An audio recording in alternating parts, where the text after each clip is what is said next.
امروز با اشتراک رئیس مجلس ملی مجلس عالی جمهوری تاجیکستان، رئیس شهر دوشنبه محترم رستم امامعلی و نمایندگان سفارت جمهوری خلقی خیتای در جمهوری تاجیکستان، رونمایی تکنیکای کمونالی به شهر دوشنبه وارد شده دایر گردید. تحکیم زمینه‌های تکنیکی و امکانیت‌های مادی مؤسسه‌های کمونالی شهری و در این زمینه بلند برداشتن سطح خدمت‌رسانی برای توسعه و آزاده نمودن محیط زیست و مهیا نمودن شرایط ارزنده زندگی به ساکنان پایتخت پیوسته در محور توجه رئیس شهر قرار دارد. سالهای اخیر در ساحه خدمت‌رسانی کمونالی و استفاده برای راه‌ها مشکل‌های نارسایی تکنیک‌های زمانوی جای داشت که این به صفت خدمت‌رسانی‌ها تأثیر خود را می‌رسانید.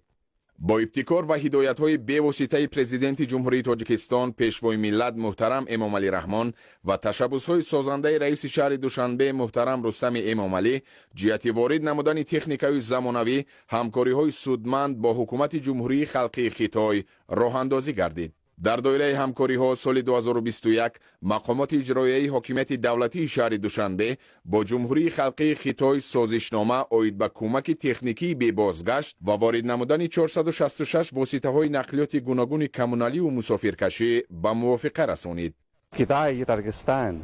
ближайшие соседи и очень дружественные государства. Между нашими государствами и между народами имеется долгосрочная, давняя, традиционная дружба. И в эти праздничные дни, потому что сейчас мы с нашими таджикскими друзьями отмечаем 30-летие установления отношений между нашими государствами. Мы очень рады, что уважаемые председатели, уважаемые Рустам Эмомали и дорогие наши таджикские коллеги и друзья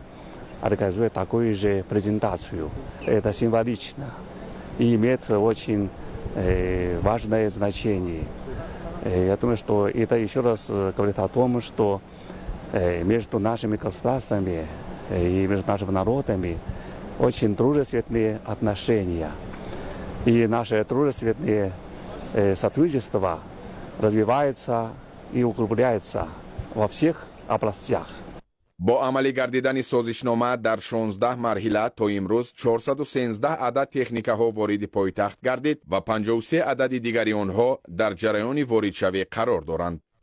با رئیس شهر ضمن رونمایی 155 عدد اتوبوس‌های مسافربر گوناگون حجم، 52 عدد اتوماشین‌های باربری، 48 عدد اتوماشین‌های مخصوصی پرتابکشانی، 40 عدد ماشین‌های آبپاشی، 22 عدد ماشین‌های خردی بارکشی دو قطاره، 20 عدد اتوماشین‌های سوختار خاموشکنی، 1 عدد گریدر، 18 عدد کاتوک، 7 عدد автокран، 15 عدد евакуатор، 1 عدد تجهیزات تقسیم کننده قیر، автомашинаҳои қубуртозакунӣ، инчунин техникаҳои махсус гардонида шуда аз қабили 7 عدد барои ташхису таъмири қубурҳои оби гармӣ، 1 عدد маркази идораи техникаҳои сӯхторхомӯшкунӣ, 4 عدد автомашинаҳои ёрии таъҷилӣ, 1 عدد барои интиқоли гидрохлориди натрий ва ғайра муаррифӣ карда шуданд. имрӯз чунон ки шоҳид ҳастем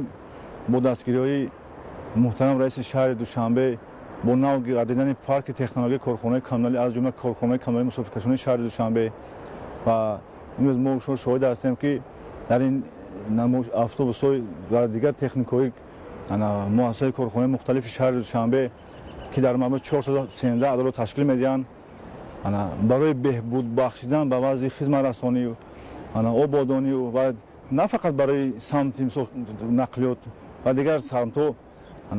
با دستگیری به واسطه رئیس شهر دوشنبه روز به روز افزایش یافته شده است. از این اقدام‌های محترم رئیس شهر دوشنبه ما متخصصان ساحه نقلیات را باز هم وادار می‌سازد که ما باز تمام سعی و کوشش‌های خود را برای بهبود بخشیدن و بلند برداشتن وضع خدمت‌رسانی نقلیات در شهر دوشنبه برای مسافران و مهمانان شهر دوشنبه باز هم بلند برداریم و کارخانه با نو گردیدن تکنیک‌های نو زمانه‌ای باز هم تمامی خدمت‌رسانی مسافرکشان در شهر دوشنبه به طور خوب و نظررس برآن خواهد ماند. اطلاع داده شد که تکنیک و تجهیزات کمونالی وارد شده موافق طلبات و ضرورت به ساختارهای مقامات اجرایی حاکمیت دولتی شهر دوشنبه از جمله کارخانه‌های کمونالی پرتابکشانی، آبادانی، باغ‌ها، обу корезӣ, нигоҳдории истифода барои роҳҳо, гармидиҳӣ, мусофиркашонӣ ва сӯхторхомӯшкунӣ дода шуданд. дар робита ба ин бо иштироки мутахассисони ҷумҳурии халқии Хитой тӯли 1 моҳ бо масъулину кормандони корхонаву муассиса ва сохторҳои марбутаи мақомоти иҷроияи ҳокимияти давлатии шаҳри Душанбе тариқи онлайн дарсҳои омӯзишӣ гузаронида шуд. корхонаи воҳиди давлатии роҳсоз яке аз корхонаҳое мебошад ки дар шаҳри Душанбе дар самти соҳаи роҳсозӣ фаъолият менамояд ва имрӯзҳо бо дастури ҳидоятҳои раиси шаҳри Душанбе муҳтарам Рустами Эмомалӣ техникаҳои гуногуни сохтмонии роҳсозӣ ба корхона ворид гардидааст ки ин ҳам бошад баҳри баланд бардоштани сатҳу сифати роҳҳо ва мутобиқ намудани роҳҳои автомобилгари шаҳри Душанбе ба стандартҳои байналмилалӣ мебошад. техникаҳои нав ворид гардида бечуну чаро дар самти фаъолияти соҳаи роҳсозӣ яъне метавонад ки сатҳу сифати корҳоро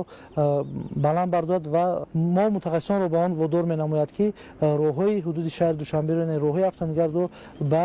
меъёру стандартҳои байналмилалӣ мутобиқ намоем. маврид ба зикри хос аст ки бо ворид гардидани техникаҳои коммуналии мазкур паркҳои техникии корхонаҳои соҳавӣ пурранавсозӣ гардида техникаҳои мавҷуда пуриқтидор карда шуда фаъолияти онҳо боз ҳам самаранок ба роҳ монда мешавад. Под мудрым и сильным руководством уважаемого президента Эмомали Рахмона Таджикистан и особенно наш турецкий таджикский народ обязательно достигнут еще больших успехов в развитии своего экономики, социальных сферах и полностью государства. И мы уверены, что наш турецкий Таджикистан только что отметил 30-летие независимости и суверенитета. И наши таджикские друзья обязательно достигнут еще замечательных достижениях и встретят свою 35-ю годовщину и успешно осуществить и выполнить все цели развития, поставленными национальным посланием уважаемого президента его превосходительства Эмомали Рахмона. раиси шаҳри Душанбе муҳтарам Рустами Эмомалӣ таваҷҷӯҳи намояндагони сохторҳои мақомоти иҷроияи ҳокимияти давлатии шаҳри Душанберо ба истифодаи самаранок ва мақсадноки техникаҳои воридшуда ҷалб намуд. ҳамчунин ба масъулин ва ронандагону кормандони корхонаҳои коммуналӣ ва дигар сохторҳои марбута ҷиҳати дар ҳолати хуби техникиву санитарӣ нигоҳ доштани воситаҳои техникӣ дастуру маслиҳатҳои судманд доданд.